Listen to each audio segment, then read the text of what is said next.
Tout d'abord, est-ce que vous êtes satisfait de ce score 2-0 contre le Cap-Vert? Au-delà du score, je crois que c'est surtout la façon dont on a abordé le match, la façon dont on l'a joué. Je crois que effectivement, on n'a jamais perdu le fil dans ce match-là.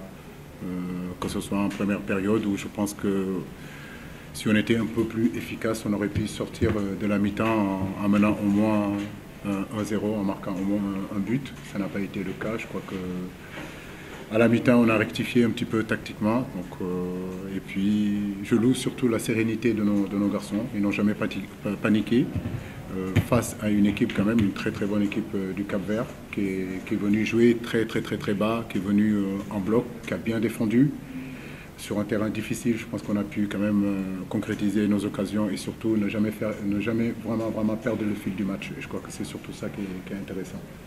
Écoutez, comme j'ai eu à le dire la semaine dernière, je crois que c'est surtout une performance collective. C'est ça qui est intéressant. Mais c'est vrai qu'à travers une performance collective, il faut d'abord des performances individuelles. Abdou, on le connaît, on sait que c'est un garçon qui est très intéressant. Aujourd'hui, il a montré au monde entier que il est capable de jouer sur le continent africain. Et croyez-moi, en face, il y avait un client, c'était Tavares. Il a su quand même bien mener sa barque et ça c'est intéressant. L'autre question? Oui, satisfait des deux rencontres, satisfait de l'état d'esprit qu'il y a eu vraiment pendant 10 jours, pendant 15 jours de la part de nos garçons. Je veux vraiment les féliciter. Voilà, je suis satisfait de leur attitude, je suis satisfait de l'amour qu'ils ont pour le pays.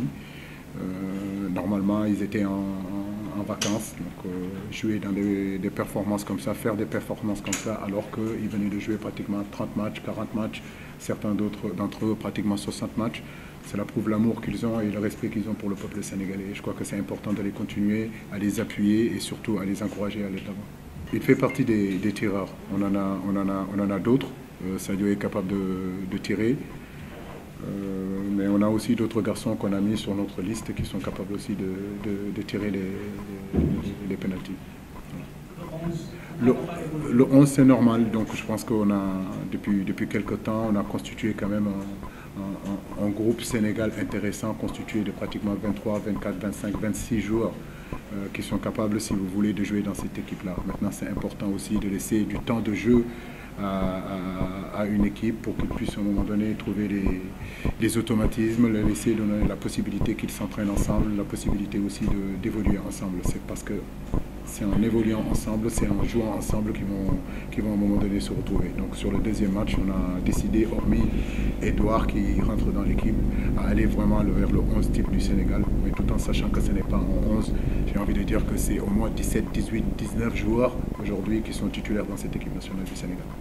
C'était important déjà, je veux dire, à partir du moment où le mois dernier, on sait que le stage ne s'est pas trop bien passé.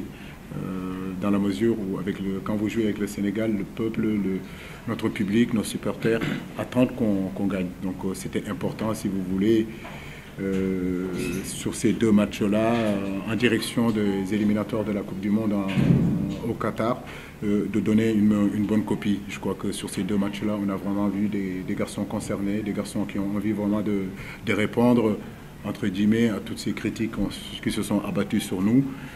On a pris certains qui étaient positifs, ça nous a permis aussi de nous remettre en question nous tous. Et aujourd'hui, je suis vraiment satisfait de mes garçons, je suis vraiment satisfait de la performance qu'ils ont fait ce soir, parce que c'est vraiment une grosse performance qu'ils ont fait.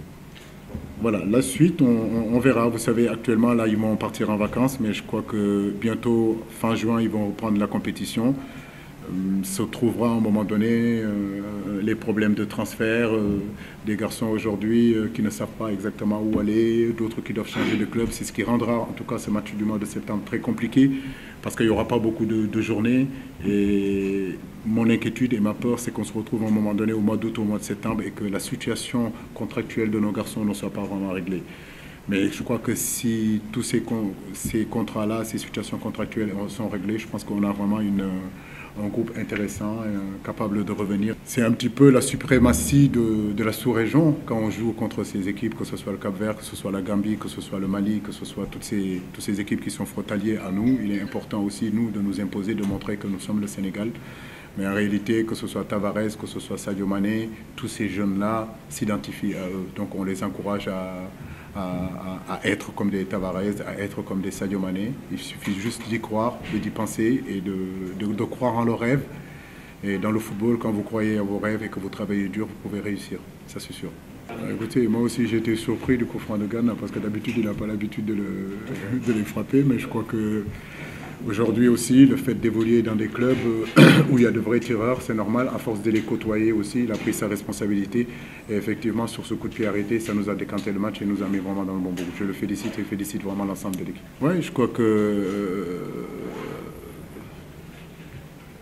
Nampalis, tout le monde connaît sa qualité. Vous le savez aussi bien que moi, en équipe nationale, il est important que nos garçons aient du temps de jeu. Mais j'ai envie de dire que ce soit au mois de mars dernier, il a fait partie, n'ayant pas beaucoup de temps de jeu, il a fait partie quand même des meilleurs sur le match contre Eswatini ici. Je crois que cette fin de saison, il a eu beaucoup plus de fraîcheur du fait qu'il n'a pas beaucoup compétit cette année. Il y en a d'autres qui sont dans son cas. C'est toutes ces difficultés qui sont en équipe nationale au niveau des temps de jeu. C'est ce qui fait qu'à un moment donné, l'équipe bouge souvent parce que, ou bien ceux qui étaient là ne sont plus là.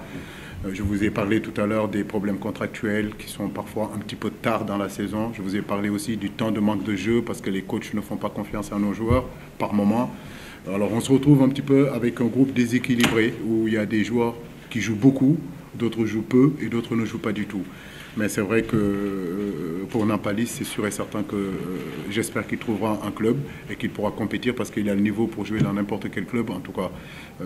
Et l'avoir à 100% avec nous, c'est vraiment un plus en termes d'agressivité, en termes d'impact, en termes d'expérience, en termes d'équilibre pour notre équipe nationale. Moustapha Nam, c'est vrai qu'avec l'absence de Sabali, je ne pouvais pas faire autrement que amener un milieu de terrain défensif qui est mieux apte à jouer sur le côté droit. Bon, ça a été mon cas, j'étais milieu de terrain défensif, je jouais parfois arrière droit, mais c'était une option pour régler la situation. Sinon, ça aurait pu être Abdoulaye Seck aussi, pour jouer à droite, mais j'ai préféré que ce soit Moustapha Nam.